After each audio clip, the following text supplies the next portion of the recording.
Good evening, I'm Jackie Spate.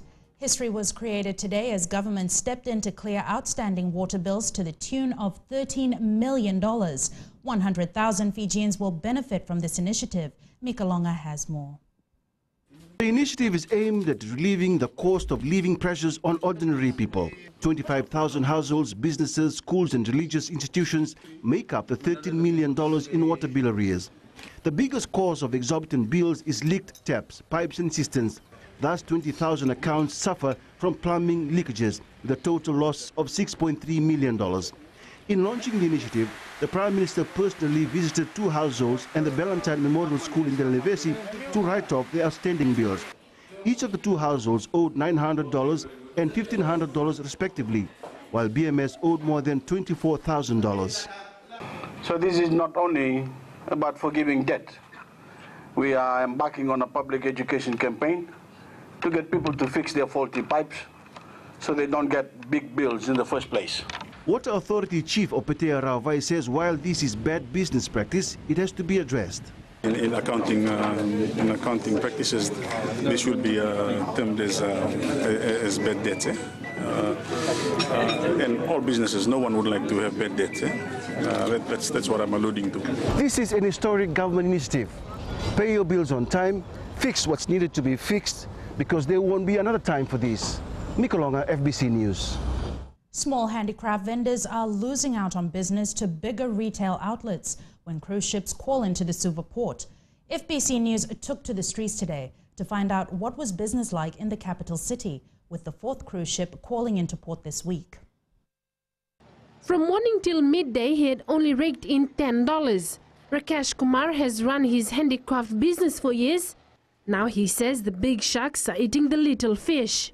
I've been advised not to buy much stuff from the streets, to buy our handicraft. So we basically just sell quite a bit of jewelries and stuff, and it's not as much as we're expecting actually. Many other vendors we spoke to refused to come on camera. They all shared the same sentiments. Business has not been good. It's been really slack. So if we don't have orders or anything like that, sometimes we go home without any money. So we're really struggling after these big people come in. Meanwhile, retail giant Tapu has seen a surge in sales with increasing number of cruise ships coming in. Recently there has been an increase of the cruise ships coming into port in Suva, and which has actually boosted our sales. And this is the 4th cruise ship which is here for this month, and that has increased our sales in Tapu City. The outlet says tourists are going for their handicraft items as it is fumigated, unlike other small handicraft dealers. We have a guarantee in treated wood, which they can safely take it back home and it would be approved to take it to their countries. While sales in major retail outlets are expected to soar with the increased arrivals of cruise ships, small handicraft dealers are also hoping to get a piece of the pie for their survival. Eleanor Turangaviu, FBC News. Songo Nduavata ni Leweni Vanua, SDL Party, has acknowledged that a submission made by a Suva cluster group in August is similar to its submission presented to the Constitution Commission last Saturday. SDL executives called a media conference in Suva today to explain the contents of their presentation to the Commission. Devna Ryan has the details. The cluster group wants Fiji to be declared a Christian state, that Fijian be the official language of the country, only indigenous is okay to be known as Fijian, and for references to sexual orientation be removed from human rights laws.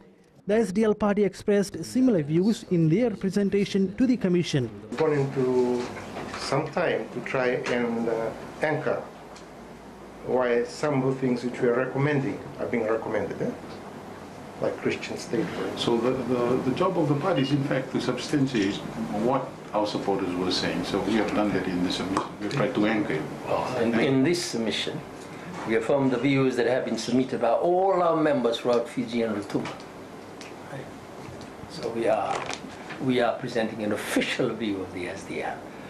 On calls for Fiji to be being declared a Christian state, the party says the 1997 Constitution had provisions for this and it should be retained. If you see the preamble, the kind of stuff that's written in preamble is virtually saying that we have a Christian state, without calling it a Christian state. They're talking about the deed of cession, the events of our history that made us what we are, especially the settlement of these islands by the ancestors of the indigenous Fijians. The SDL, like any other political party, is now anticipating a draft constitution due in December. In the meantime, the party is strengthening its base in preparation for the 2014 elections. Dev Narayan, FBC News.